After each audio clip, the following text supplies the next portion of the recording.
Si chiama Rintu posto sbagliato, il concerto tratto dall'omonimo album che sabato sera alle 21 è in programma al Trianon Viviani di Napoli. Protagonista Enzo Gragnaniello, che abbiamo il piacere di ospitare in studio. Buonasera. Buonasera. Vecchi successi ma anche brani che canterà per la prima volta dal vivo a Napoli, nati spontaneamente in dialetto. Ma io ho scritto sempre in dialetto e in italiano.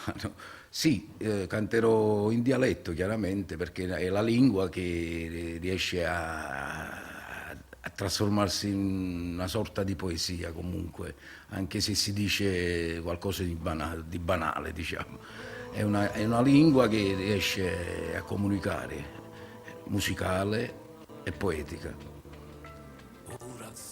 Tanti i temi trattati, il razzismo, l'emigrazione in cerca di lavoro, la solitudine delle donne, argomenti purtroppo ancora attuali.